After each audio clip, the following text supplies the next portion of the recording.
Assalamualaikum warahmatullahi wabarakatuh. Perkenalkan, nama saya Indah Suryani, kelas Ekonomi Syariah F semester 6. Di sini saya akan menjelaskan mengenai manajemen keuangan internasional.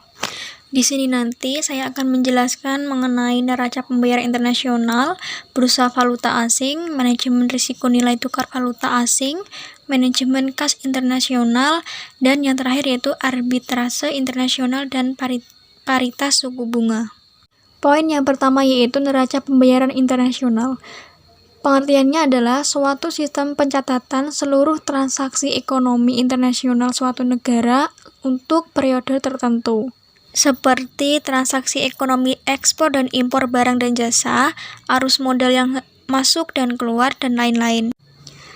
Penyusunan balance of payment, arus barang atau jasa dan kapital, catat dengan menggunakan sistem pembukuan double entry, pencatatan 2 kali yang memastikan bahwa setiap pos selalu ada pos yang bersesuaian dengan tanda yang berlawanan antara sebelah debit dan sebelah kredit. Maksudnya itu, jumlah kredit sama dengan jumlah debit yang secara akuntansi itu balance of payment selalu berimbang. Nah, selanjutnya sebelah kredit mencatat penurunan aset atau kenaikan hutang, sedangkan sebelah debit mencatat kenaikan aset atau penurunan hutang. Ada 2 bagian utama balance of payment. Yang pertama yaitu rekening transaksi berjalan. Di situ ada neraca perdagangan, neraca jasa. Yang kedua yaitu rekening modal. Nah, di situ ada investasi portofolio, investasi jangka pendek, investasi asing langsung, dan pinjaman luar negeri pemerintah. Adapun faktor-faktor yang mempengaruhi transaksi berjalan, yang pertama inflasi domestik, yang kedua pendapatan domestik, yang ketiga kurs valuta asing, yang keempat restriksi pemerintah. Dan ada juga faktor-faktor yang mempengaruhi neraca modal. Yang pertama yaitu rekening modal surplus, yang artinya arus modal neto yang masuk ke dalam negeri. Sedangkan rekening modal defisit yaitu arus modal neto yang keluar dari negeri tersebut. Faktor-faktor utama yang mempengaruhi keseimbangan rekening modal yang pertama yaitu memungut pajak penghasilan kepada investor asing, yang kedua liberalisasi kontrol terhadap aliran modal internasional secara bertahap, yang ketiga antisipasi pergerakan kurs valuta asing oleh para investor surat berharga. Ada keseimbangan dan ketidakseimbangan neraca pembayaran atau BOP. Di sini saya akan menjelaskan neraca pembayaran yang seimbang. Rumusnya sama dengan buka kurung X min M tutup kurung plus buka kurung CL kurangi CO tutup kurung plus FXB sama dengan BOP. Keterangannya, X min M sama dengan neraca transaksi berjalan, yaitu selisih antara ekspor dan impor barang dan jasa. Sedangkan CL min CO sama dengan neraca transaksi modal, selisih antara capital inflows atau CL dan capital outflows atau CO. Sedangkan FXB sama dengan cadangan devisa negeri. Balance of payment dapat dikeseimbangkan dengan 2. Yang pertama, sistem kurs tetap, ditandai dengan nilai kurs yang konstan atau berfluktuasi sangat sempit. Yang kedua, sistem kurs mengambang bebas.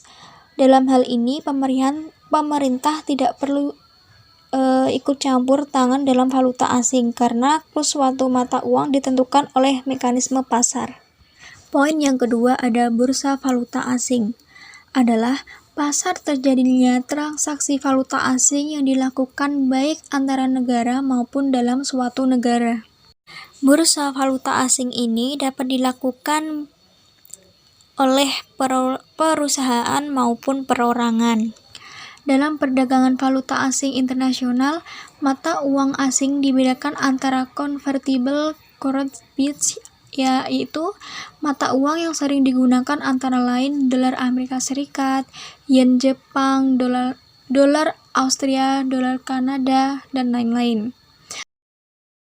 Adapun mata uang soft currencies yaitu mata uang lemah antara lain rupiah India, peso Filipina, dan rupiah Indonesia. Nah, di sini ada tujuan melakukan transaksi valuta asing. Yang pertama, untuk transaksi pembayaran. Yang kedua, mempertahankan daya beli. Yang ketiga, pengiriman uang ke luar negeri. Yang keempat, mencari keuntungan. Yang kelima, pemagaran risiko. Yang keenam, yaitu kemudahan berbelanja. Nah, di sini ada margin trading adalah pembelian valuta asing secara terus-menerus pada suatu pasar, kemudian dijual kembali ke pasar lain dengan harga uang yang lebih tinggi. Syarat bank dalam melakukan margin trading, yang pertama yaitu dilaksanakan berdasarkan kebijakan direksi bank, suatu kontrak yang telah disetujui sebelumnya.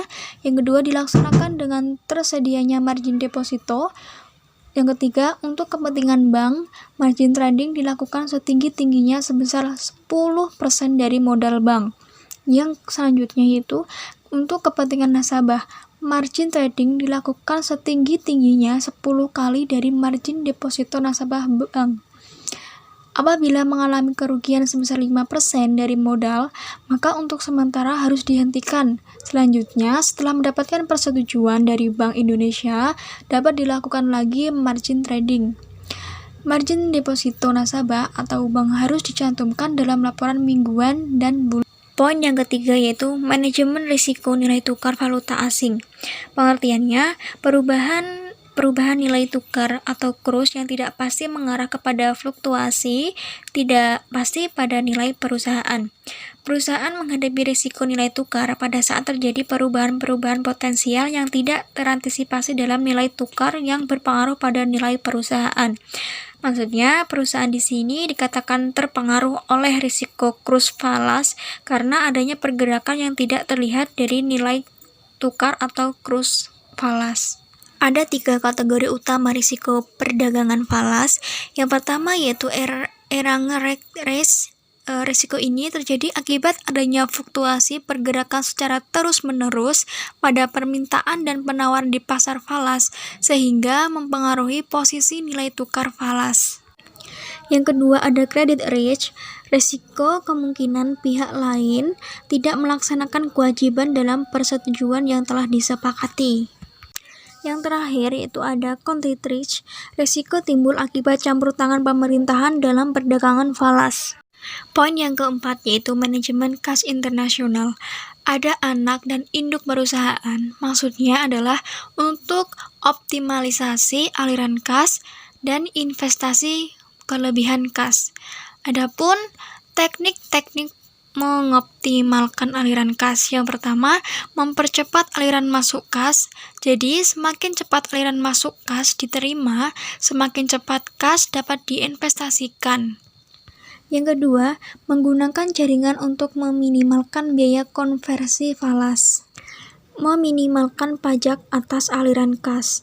Pajak tinggi atas laba anak perusahaan yang dikirimkan ke perusahaan induk dapat diminimalkan dengan cara yang pertama, anak perusahaan jangan mengirim laba untuk sementara, investasikan keuntungan tersebut. Yang